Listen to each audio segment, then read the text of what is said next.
Near mint condition, the home of collected editions. That cover's so awesome. This is Mr. Chris Claremont, a legend. Melanie goes, Tired.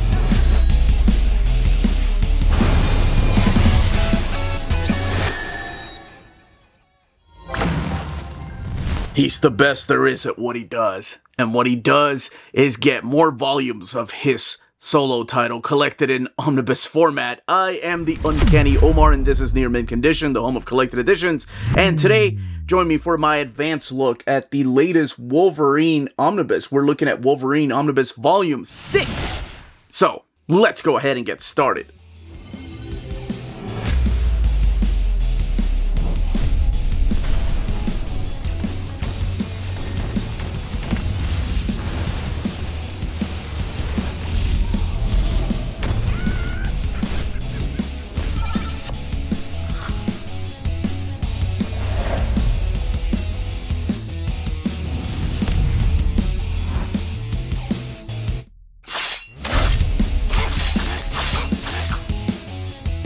Before going any further, a big thank you to David Gabriel and the fine folks at Marvel for sending us an advance copy of this omnibus. This omnibus is due out in the direct market and book market on June 17th or 18th, depending on where you get your books. What we're looking at here is the cover to the standard edition. This is the one that's the book market cover. It's going to be available everywhere, and this is supplied by Lionel Francis Yu. On the left-hand side is your direct market cover, and that one is supplied by Anthony Wynn, who actually drew a lot of the issues in here too. So Lionel Francis Yu, a lot of them, and Anthony Wynn doing a lot of the issues in here as well. But everything underneath the dust jacket is the same, so let's shift the focus back to this. And if this cover feels like deja vu because it is an Operation Zero Tolerance cover, it's because they've used it before for the X-Men Operation Zero Tolerance oversized hardcover. It's the exact same image that they used, except this time, of course, they're using it for Wolverine. But this wasn't an Omni. The spine here, featuring Wolverine and the bone claws there, Volume 6, Marvel Omnibus. And then the back of the book, The Animal Unleashed. Yeah, this is as animalistic, if you will, that Wolverine ever got. And then, of course, what's collected in here is the covers, this image right here by Anthony Wynn, rated T+, and the ISBN $125. While we have the dust jacket on, let's go ahead and put it on the shelf, because this immediately follows, of course, Volume 5, but then we don't have an Omni until we get to the Mark Millar era. So we still have a few more volumes to go before we have it all in collected edition format, in Omni format, rather. Now let's take the dust jacket off here, and that's something they've been doing for a while. I'll show what that is here in a little bit. And here are some images of Wolverine. This is from Days of Future Past by Anthony Wynn. And then this is, believe it or not, Ed McGuinness right there. And this is something that I've enjoyed that they've been doing with the latest Wolvie Omnis. And that is putting some of the panels in here on the art on board. So you have some artwork in here from Anthony Wynn's, from Val Semeic, from Lionel Francis Yu, and even Adam Kubert making it there, because he was doing some of the covers for the book. Now, some of the material of this has been collected before in epic format. As a matter of fact, the Tooth and Claw book right here has some of this in here. Mapped a little bit different, of course. This starts with issue 101. This one starts with issue 102. And then immediately after this, we're missing another epic, because this one starts at 133, whereas the Omni stops at issue 118, because there's a bunch of miniseries and stuff, and I'll talk about what's collected in here in a little bit. But let's go ahead and open the Omni up and see what exactly the stories are in here, what the artwork looks like, and look at the extras, and of course the build. Let's go, bub. Now that was the time to say it. All right, your end sheet's there, and you have this piece by Anthony Wynn, Wolverine Omnibus, what's collecting, and then, of course, the volume. This piece by Val Semeic, and then the credits over here, you have a lot of creators, because it's not just the ongoing series. This is also a lot of like the miniseries and one-shots, the half issue, the -1 issue. So you have for writers Larry Hama, Jeff Loeb, Ralph Macchio, Howard Mackey, Tom DeFalco, Joe Casey, Jean-Paul Leon, just to name a few. Pencilers Adam Kubert and Val Samaix, Ed McGuinness, Anthony Wynn, and Lionel Francis Yu taking the top billing. Dan Green, Chad Hunt, Al Milgram, and Wilfred Santiago, just to name a few of the inkers. The colorists like Joe Rosas and Derek Bellman and Christy Shealy, and your letterers like Ken Lopez and Chris Alepolis and Jim Novak and Richard Starkings. Your table of contents, much like the other Wolverine table of contents, telling you where you're going to find each of the issues, when it was originally published, and of course the mapping to perfection. I love the way they map the Wolverine ongoing omnis. If there's only thing that's missing from this, to me, is just the letter pages. I wish letter pages were collected here. So, I'm going to talk about some spoilers going in here, but before I do, what's collected in here? Collected in here for the first time is, well, for the first time in Omni format, that is, Wolverine 102 to 118, the -1 issue, the half issue, 102.5, sounds like a radio station, Wolverine Annuals 96 and 97, Logan, the Shadow Society #1, Venom, Tooth and Claw 1 through 3, the Maverick one-shot from 1997, Wolverine Doombringer, Kitty Pryde, Agent of S.H.I.E.L.D. 1 through 3, Before the Fantastic Four, Ben Grimm and Logan 1 through 3, Wolverine Days of Future Past 1 through 3, Wolverine Encyclopedia 1 and 2, and material from Marvel Shadows and Light #1. So this book has a total of 1,152 pages and retails for $125. I wanted to come back to this very first issue right here to talk about a decidedly different tale of the Feral X-Men, brought to you by Larry Hama and Adam Kubert and Dan Green. I love Dan Green's inks. He had been inking the book for years now. But this is also Adam Kubert's last issue before he ends up leaving the book, and we get some fill-in art in here, but I'll talk a little bit about this. So spoilers, because I have to talk about what happened to him in issues 75, or really X-Men 25, and of course the big issue, the anniversary issue that happened with Volume 5, and that is issue 100. So in issue 75, it's the aftermath of the Fatal Attraction story from X-Men 25, where Magneto rips the adamantium out of him. So his healing factor is not what it used to be. And on top of that, his claws are now bone, because it was retconned that he always had claws and the adamantium was just put in on top of the bone claws. In issue 100, there is a villain that is calling himself Genesis, and he is related to an X-Men character. You can find out by reading the book who it is. He's there with his Dark Riders. If you remember, Apocalypse had his own Dark Riders. Well, so does Genesis. And he tries to make Wolverine one of the Dark Riders and tries to put the adamantium back into his body. However, his body rejects it, and in the end, when it rejects it, it is this feral, no-nose Wolverine, as we like to call him. And that's where we are here. That's where we begin this issue. Issue 101 was the crossover with Onslaught, and this is in the aftermath of that crossover. And actually, no, it's issue 101 crosses over with that Uncanny X-Men issue by Joe Mad. And it kind of shows what Wolverine looks like to the rest of the X-Men for the first time. But this is what he looks like. He is almost like an ogre. And it's interesting, as we're going to be flipping through here, exactly like how he was supposed to look. Because if you notice here, it's like they were still trying to decide, like, does he have like these bloodshot eyes?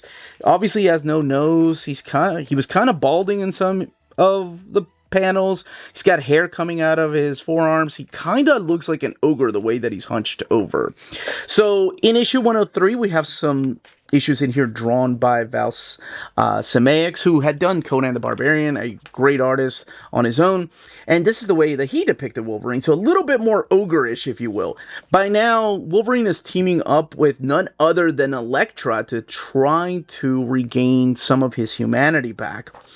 And I mean, if you look at this is so different than the way like Adam Kubert had been drawing him. But the problems is that sometimes when you don't do like a face like that in the like showcasing the front of his face. Some artists kind of take some liberties with that. I remember that being a big issue with, who was it, Beast, during Grant Morrison's run. Other artists that weren't Frank Quietly were like, how exactly big is his snout? And they kind of did their own thing. So yes, Wolverine is going through this feral phase, and Elektra has sworn that she will help him regain his humanity. We have the Wizard issue right here, 102.5, which is kind of like a flashback issue. This one I think is written actually by Dan Slott. Yeah, Dan Slott. And Mark Buckingham supplying the artwork for this issue. And it works like a flashback issue. Then you have the continuation of Wolverine here and the ties to Onslaught. Now, the other Wolverine 101 tied into Onslaught a little bit, but these become really important, especially issue 104, which reveals exactly perhaps how Onslaught was even created. And these are the impact issues. So Elektra's not alone. She's also joined by her master, Stick, trying to help Wolverine out. And Wolverine gets a costume for a little while where he wears this bandana on top of his head. And something you're going to notice is that you're going to start seeing changes through Wolverine here in a little bit.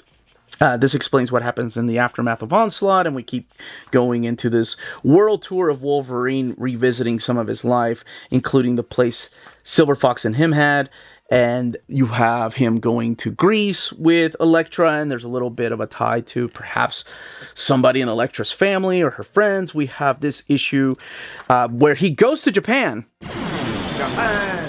Jeff Loeb writing this issue with Ralph Macchio on script, and then Ed McGuinness. This is some early Ed McGuinness artwork, and looking a little more like what was his name? Herrera. That guy's art. This is really cool, though. It's the return of Red Ronin, and if you're following these panels, it's an elevator ride all the way to the top of Red Ronin's head. So there's team-ups here with Yukio and the Silver Samurai, and again some early Ed McGuinness artwork.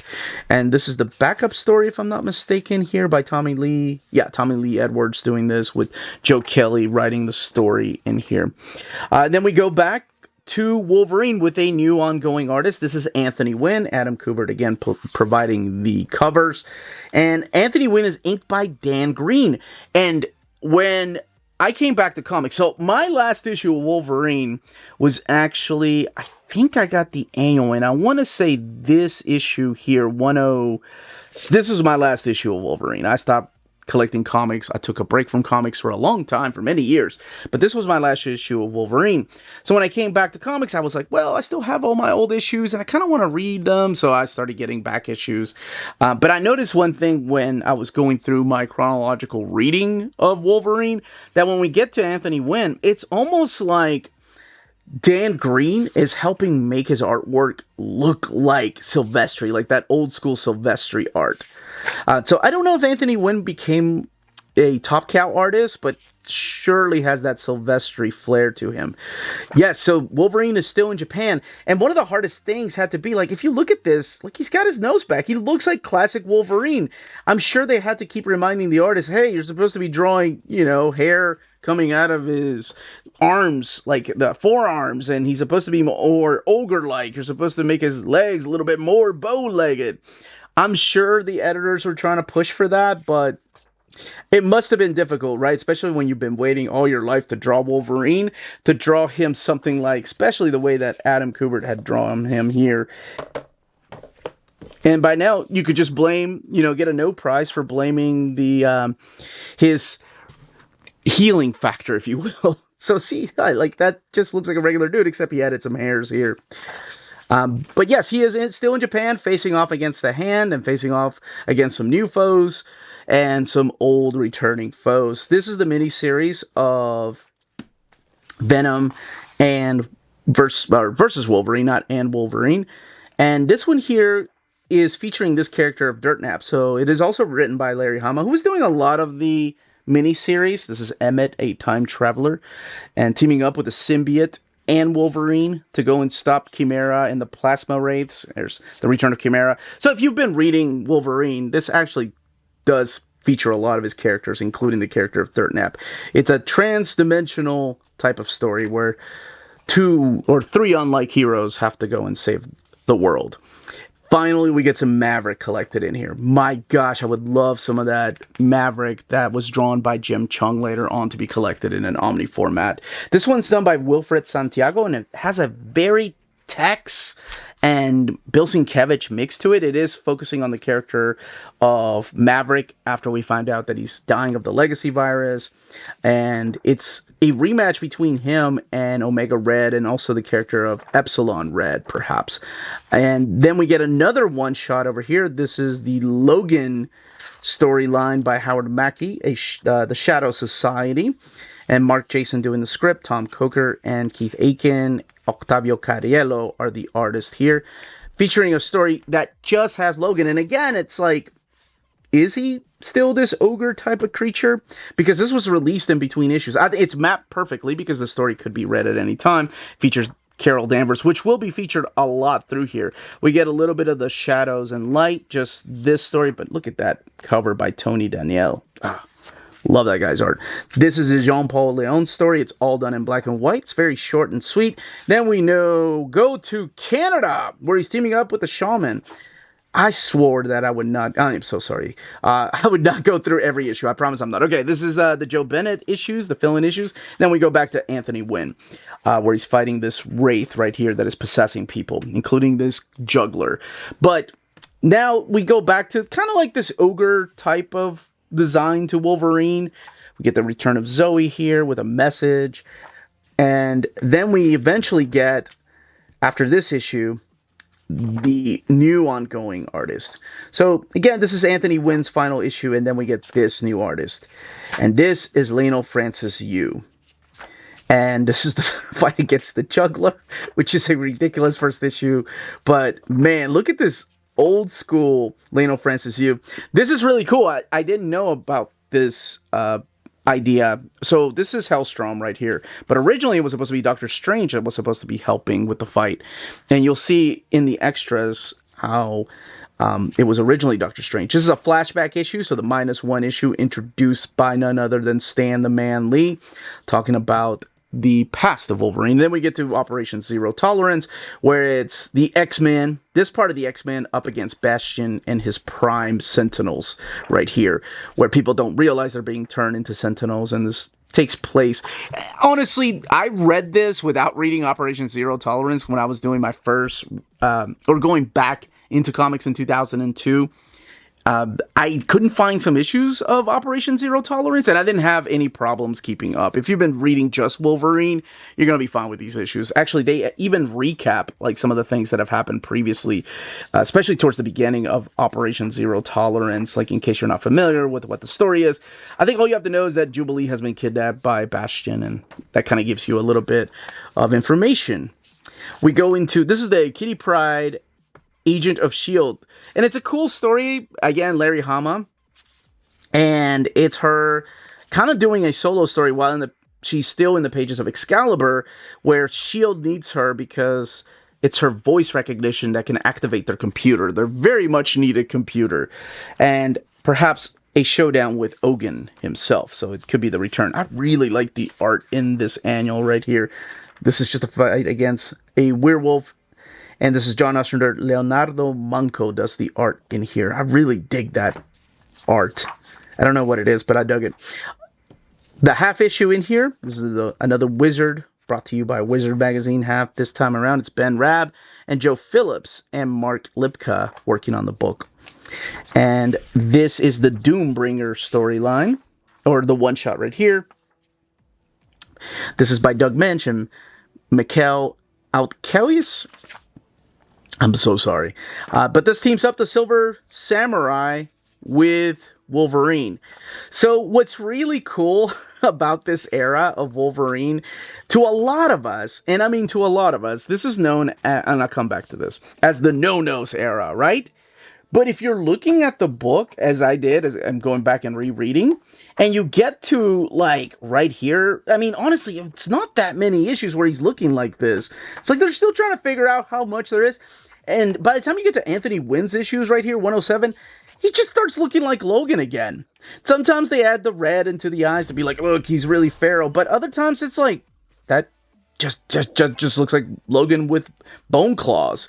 So for an era that we call the no-nos era, it's kind of ridiculous, right? Like, that's all there is. But for a kid that's reading it at the time, forget about it. You're like, oh my gosh, this went on forever. I mean, that's the way I remember it, that it went on forever, even going back and rereading this stuff. Because I was out of comics when this came out. There's an actual, I think, let me find it, because it's worth finding. Hold on a second. Yes, right here. Let's go back to this page. Deathstrike. Oh, I forgot to even mention Helen. Okay. Deathstrike and Wolverine. Back to the way you like him. So it's like they're advertising, we promise, Wolverine's going to be back the way you like him in issue 114. So in about a year's time, he's back to completely being Wolverine. And it's one of those things that you can blame his healing factor. Probably the sales of the book had more to do with it than anything else. But like I said, for an era that we describe as the no-nos era, or maybe it's just me, it's not we, it didn't really last that long. And we get some kick-ass artwork in here from Lionel Francis Yu.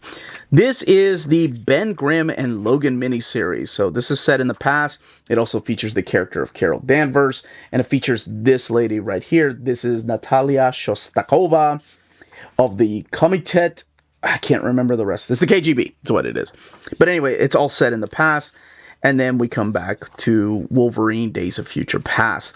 So this takes place in the era of Days of Future Past, before issues 141 and 142 of Uncanny X-Men. Or I guess the title that would become Uncanny X-Men.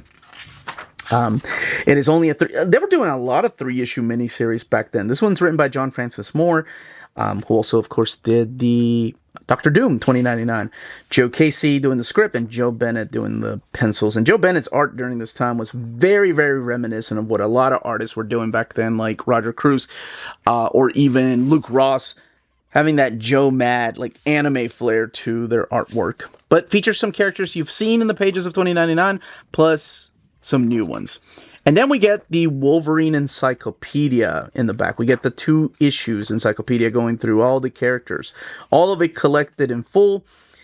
And apparently there was going to be a 3rd volume, because of course this didn't finish. It goes in alphabetical order. So there was apparently going to be a 3rd volume, and the series just got canceled. So you even have some maps of Madripoor, and you have some of the pinups that were in the back of these. Double page spreads. That's an awesome Wolverine versus Sauron. Volume 2 of 3. And then, yes, unfortunately, Wolverine Encyclopedia was canceled after issue 2. This image was solicited as the cover of 3. And this is by Chap Yep, who came from the Extreme Studios. Adam Kubert is cool, or so darn cool. Sorry about that. It's an interview with Adam Kubert from the Marvel Visions. So articles from Marvel Vision. Cover to Marvel Vision right there. I'm so glad they did this. So this is the Wolverine annual I was talking about, where it makes one big image of the Red Ronin. And some pinups, some posters, Shadow and Light pinup. That's why, Richard Bennett. I always liked his art too. Wonder what he went on to do. This is the sketchbook from Wolverine Half. And this is the original ending of Wolverine 113, but they replaced him with Son of Satan there. And then promotional art from Maverick, and promotional art from Lionel Francis Yu, Joe Bennett, and Wizard covers. I actually had that. That must have come early in 1996. And then your end sheets. All right, let's look at the binding. 1,152 pages. $125. Some of the stuff in here you are going to find in Operation Zero Tolerance, and that's an oversized format, of course. And then in Epic Collection, like I mentioned, you're going to find pretty much the very beginning of this era. But that is it. That, as they say, is that. If you're interested in purchasing this Omni, don't forget to check out our sponsors. If you're in Europe and you're interested in buying these books, definitely check out Walt's Comic Shop in Berlin, Germany. They have the cheapest pre-order prices, flat shipping rate of €12 for all EU countries, emails answered within 24 hours, waltscomicshop.com, and you can use the code NEARMINTCONDITION at checkout and get free shipping for all EU countries with your first order over €40. That's Walt's Comic Shop, your reliable source for omnis and premium collected editions in Europe. Ding!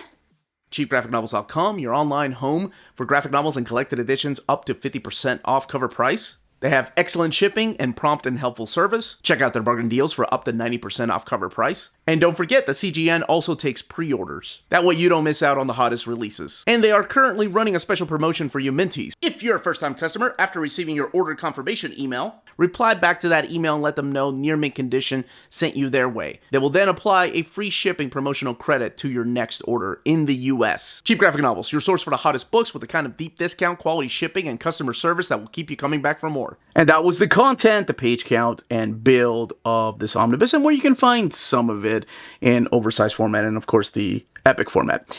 If you have any questions, leave them down below. If you are picking this up, which cover did you go with? Did you go with the Anthony Wynn cover or the Lionel Francis Yu cover? And if you want to see more volumes of the old Knucklehead here collected in omnibus format, you want to see a volume 7 and 8, or the Greg Rucka run starting on a whole new volume. But that's it, everybody. Stay healthy and safe out there. Let's go home, bub. What would you say? What does he say when he said goodbye? Later, bub. Anyway, much love.